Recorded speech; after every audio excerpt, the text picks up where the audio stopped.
नमस्कार दोस्तों, कैसे हो आप सब। आज हम जानेंगे LG equipment share price target 2024, 2025 और 2030 के बारे में। आखिर इन सालों में इस शेयर की वैल्यू कहाँ तक जा सकती है।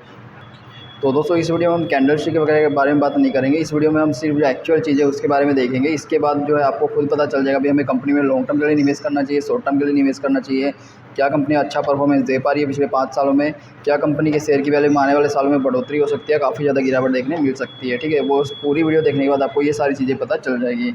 तो चलिए वीडियो को शुरू करते हैं।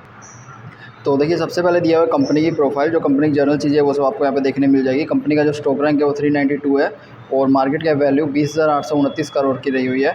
और कंपनी जो है इंडस्ट्रियल मशीनरी में डील करती है मुख्य रूप से। ठीक है, ये तो कंपनी की एक छोटी सी प्रोफाइल है। अभी हम जान लेते हैं भाई कंपनी आखिर रेवेन्यू को कैसे बनाती है, एक शॉर्ट में जानकारी वो भी ले लेते हैं।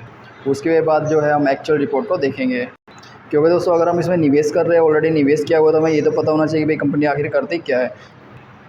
तो कंपनी जो शुरुआत है 1960 में हुई थी। उस समय में कंपनी रोटरी स्क्रू कंप्रेसर का उत्पादन किया करती थी।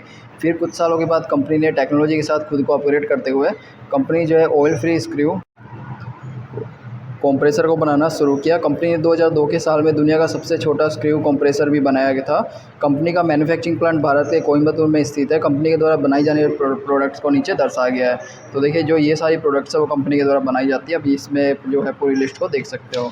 और उसके बाद यहाँ पे दिया हुआ है कंपनी के प्रोडक्ट्स का जिन सेक्टर में उपयोग किया जाता है वो सेक्टर भी आप यहाँ पे देख सकते हैं, जैसे टेक्सटाइल, एग्रीकल्चर, माइनिंग, ऑटोमोटिव और कंस्ट्रक्शन वगैरह में कंपनी के द्वारा बनाई गई प्रोडक्ट्स को काफ़ी बड़े पैमाने पर उपयोग किया जाता है। ठीक है, ये तो थी भाई कंपनी के बारे में शॉर्ट सी जानकारी। अभी हम कुछ ज़रूर चीज़ों को देखते हैं जिसके बारे में हमने बताया था। तो देखिए, सबसे पहले हम देखेंगे पिछले 5 सालों में शेयर की कीमत में वो बड़े बदलाव। तो अगर हम 13 मई 2019 के टाइम में देखें तो कंपनी के शेयर की वैल्यू 131 रुपये के आसपास ट्रेड किया करती थी। और अगर 5 सालों के बाद यानी 6 मई 2024 को देखें तो कंपनी के शेयर की वैल्यू 630 रुपये के आसपास ट्रेड कर रही है। और अगर मैक्सिमम देखें तो भाई ये वैल्यू गई है 714 रुपये तक। ठीक है, तो मतलब कंपनी ने कितना रिटर्न दिया है। तो दोस्तों, कंपनी के शेयर की वैल्यू 131 से बढ़ के 5 सालों के बाद 714 हुई है। ठीक है, मतलब कंपनी जो है लगभग 4 गुना का रिटर्न अपने पिछले 5 सालों में दिया है, जो कि एक अच्छा रिटर्न कहा जा सकता है। इसलिए हम इसको एक प्लस पॉइंट देंगे। यहाँ पे हमने एक व्हाइट बोर्ड को रखा हुआ है जहाँ पे प्लस पॉइंट और माइनस पॉइंट को ऐड करते हैं। तो जैसा कि हमने देखा भाई कंपनी ने अच्छा रिटर्न दिया है, तो इसको हमने एक प्लस पॉइंट दे दिया है। उसके बाद हम देखेंगे पिछले 5 सालों की कंपनी की फाइनेंशियल रिपोर्ट। तो अगर हम 2019 में देखें तो कंपनी के द्वारा 1875 करोड़ का रेवेन्यू बनाया जाता था और 103 करोड़ का नेट इनकम बनती थी।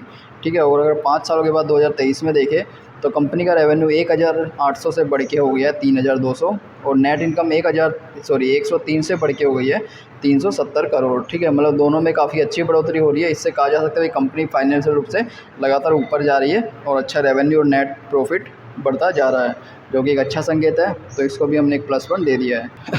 उसके बाद हम देखेंगे पिछले कुछ सालों में कंपनी की संपत्ति में होने वाले फेरफार। कंपनी की संपत्ति यानी जो कंपनी के एसेट्स होता है जिसकी मदद से कंपनी रेवेन्यू को बनाती है। तो देखिए, 2019 में कंपनी के पास 1375 करोड़ की एसेट्स हुआ करते थे और अगर हम 2023 में देखें तो भाई ये 1375 से बढ़ के हो गए हैं 2489। ठीक है, मतलब कंपनी के जो एसेट्स है उसमें भी काफ़ी अच्छी बढ़ोतरी देखने मिली है, जो कि ये भी एक प्लस पॉइंट है निवेशकों के लिए, क्योंकि अगर कंपनी के एसेट्स बढ़ रहे हैं तो इससे कंपनी के रेवेन्यू सोर्स भी बढ़ सकेंगे। तो इसको भी हमने एक प्लस पॉइंट दे दिया है दोस्तों। उसके बाद दिया हुआ है कंपनी के द्वारा दिया गया डिविडेंड। तो क्या कंपनी अपने निवेशकों को डिविडेंड का लाभ दे पा रही है या नहीं। तो देखिए, कंपनी 2023 में डिविडेंड दिया, 22 में दिया, 21 में, 20 में, 19 में, मतलब कंपनी लगातार अपने निवेशकों को पिछले 5 सालों में डिविडेंड दिया है, जो कि एक अच्छा संकेत है। क्योंकि अगर कंपनी लगातार डिविडेंड दे रही है तो ये कंपनी के ज़्यादा प्रॉफिटेबल होने की ओर भी संकेत करते हैं। और यहाँ पे आप डिविडेंड दिए गए डिविडेंड की वैल्यू को भी देख सकते हो। ठीक है, 2 रुपये, 1.15 पैसे, 0.80 पैसे। ठीक है, इस तरह से कंपनी ने डिविडेंड दिया है। उसके बाद हम देखते हैं कंपनी का शेयर होल्डिंग पैटर्न, जो कि काफ़ी इंपॉर्टेंट होता है देखना। तो देखिए, टोटल प्रमोटर होल्डिंग सबसे पहले आती है। उसमें है 31.19% की होल्डिंग, यानी कंपनी ने खुद के शेयर में की गई होल्डिंग। कंपनी ने अपने शेयर की लगभग 31% की होल्डिंग अपने पास रखी हुई है, जिसमें से इस होल्डिंग में से कंपनी ने किसी भी प्रकार से इसको बैंक में गिरवी नहीं रखा गया, पूरी तरह से कंपनी के पास रही हुई है, जो कि एक अच्छा संकेत है। उसके बाद है म्यूचुअल फंड के द्वारा 3.44% की होल्डिंग है, ये भी एक अच्छा संकेत है।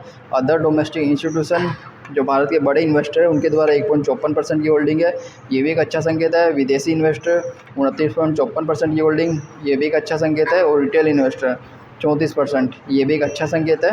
ठीक है, और देखिए इसमें विदेशी इन्वेस्टर कितनी अच्छी मात्रा में रहे हुए हैं, जो कि काफ़ी अच्छा संकेत रहा हुआ है। इससे कहा जा सकता है कि कंपनी ने विदेश में भी खुद को काफ़ी अच्छा एक्सपेंड कर लिया है। तो भाई हम इसको भी एक प्लस पॉइंट दे सकते हैं। तो अगर हम प्लस पॉइंट माइनस पॉइंट को देखें तो हमें इसमें 2 4 5 प्लस पॉइंट देखने मिले, एक भी माइनस पॉइंट देखने नहीं मिला, जो कि निवेशकों के लिए एक अच्छा संकेत है। इसके अलावा हमें जैसे जैसे अपडेट मिलती रहेगी हम आपके साथ भी अपडेट करते रहेंगे। इसलिए चैनल को सब्सक्राइब करें, वीडियो को लाइक करें। तो चलिए मिलते हैं नेक्स्ट वीडियो में।